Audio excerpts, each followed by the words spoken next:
Sometimes people say to me, "You've been talking about this for 40 years. Have things gotten any better?"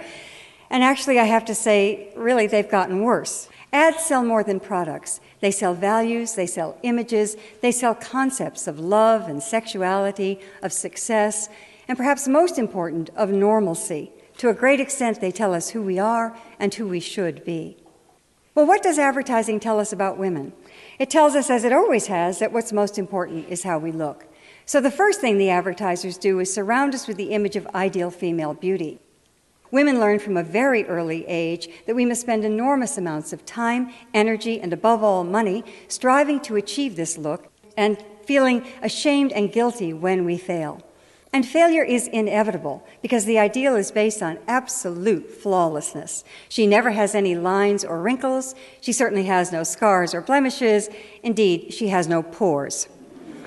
And the most important aspect of this flawlessness is that it cannot be achieved. No one looks like this, including her. And this is the truth. No one looks like this. The supermodel Cindy Crawford once said, "I wish I looked like Cindy Crawford."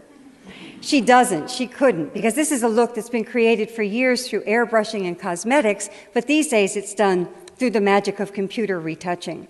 Keira Knightley is given a bigger bust. Jessica Alba is made smaller.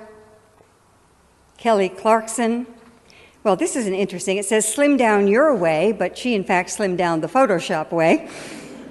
You almost never see a photograph of a woman considered beautiful that hasn't been Photoshopped. We all grow up in a culture in which women's bodies are constantly turned into things, into objects. Here she's become the bottle of Michelob. In this ad, she becomes part of a video game. And this is everywhere, in all kinds of advertising. Women's bodies turned into things, into objects. Now, of course, this affects female self-esteem. It also does something even more insidious. It creates a climate in which there's widespread violence against women. I'm not at all saying that an ad like this directly causes violence. It's not that simple. But turning a human being into a thing is almost always the first step toward justifying violence against that person.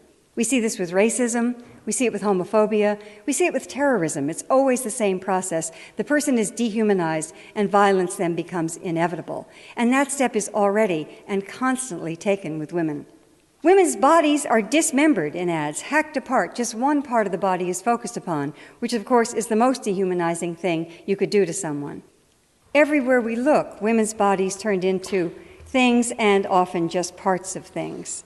And girls are getting the message these days so young that they need to be impossibly beautiful, hot, sexy, extremely thin, and they also get the message that they're going to fail, that there's no way to really achieve it.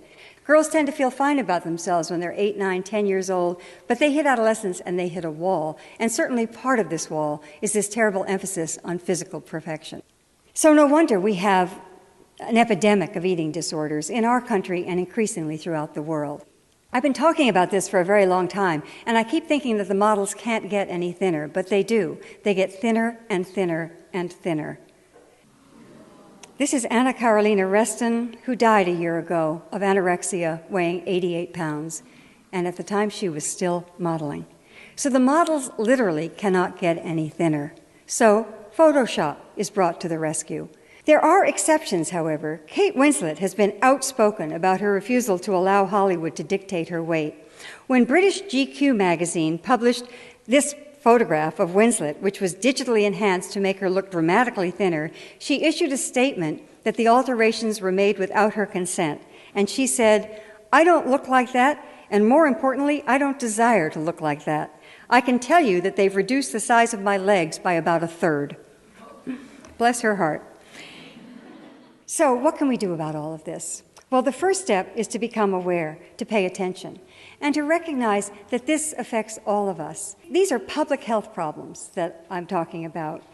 The obsession with thinness is a public health problem. The tyranny of the ideal image of beauty, violence against women, these are all public health problems that affect us all. And public health problems can only be solved by changing the environment.